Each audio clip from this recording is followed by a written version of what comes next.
Okay, let's get to news closer at home, because in the Toronto area, the RCMP have announced terrorism-related charges against a father and son. Now, it's believed the pair were in the advanced stages of planning a violent attack. The CBC's Megan Fitzpatrick joins us now from the Toronto newsroom with more on this story. So, Megan, what are we learning about the investigation and the suspects? Well, police holding a news conference just a little while ago in Newmarket, Ontario, Natasha, where they gave some details about these arrests, saying it is a 62-year-old father and a 26-year-old son living in the same residence in the Toronto area who have been arrested and are now facing a list of charges. Police saying they were arrested on Sunday at a hotel in Richmond Hill, north of the city of Toronto. Now, they are accusing them of plotting a terrorist attack. Police saying they became aware of this alleged attack in early July, so just a few weeks ago.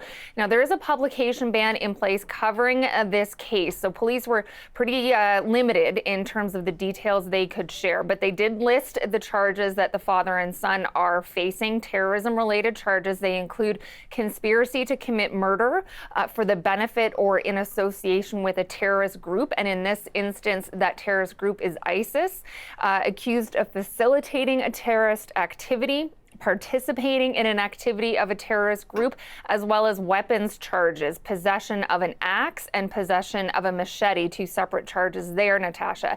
Now, again, police saying this has been a very fast-moving investigation. Here's some of what they said about that.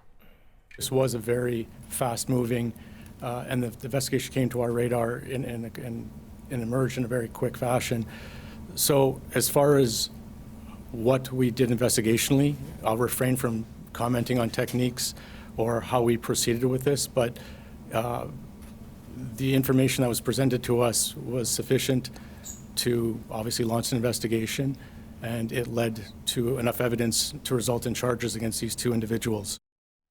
So they're not going to get into the details of how they learned about this alleged plot, but he said generally that the RCMP receives information in a variety of ways. And again, limited information on the suspects, Natasha, other than police saying they are Canadian citizens. And again, they live in the Toronto area.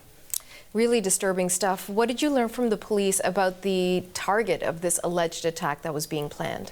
Well, again, not too many details because of that publication ban, but they did describe the alleged plot as a serious and violent attack that the father and son were allegedly planning on carrying out in the city of Toronto.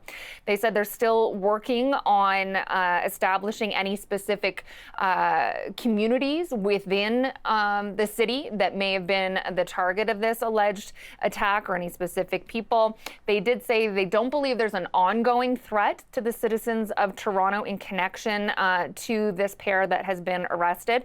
But when asked what they meant about this alleged plot being in its advanced stages, here's what they said. They were charged with having particular weapons. In other words, we're pretty confident how close they were to moving from simply having those tools and then moving on to actioning that threat. And so I couldn't tell you 6 hours, 10 hours, 12 hours. But once again, what I'll say is, because of the swift nature of all of law enforcement, our partner agencies on this, we were able to halt that threat. They said they weren't aware of any other locations that the suspects were allegedly planning to attack, Natasha, as far as they know, and said the target was going to be just in the city of Toronto. One other detail they shared, one of the men accused is also facing a charge of aggravated assault that occurred somewhere outside of Canada, allegedly, in 2015. And again, related to terrorism, according to the charges, for the benefit of, at the discretion of, or in association with a terrorist group, again, in this instance, that terrorist group being ISIS. Now, police were asked, how do you know about this alleged assault that occurred years ago somewhere outside of Canada? And again, they could not share details on what led them to lay that charge. So a lot still to be learned, Natasha, in the days and weeks ahead as this case makes its way through the justice system. The father and son are scheduled to appear in court tomorrow. Okay, Megan Fitzpatrick in our Toronto newsroom. Thank you, Megan. You're welcome.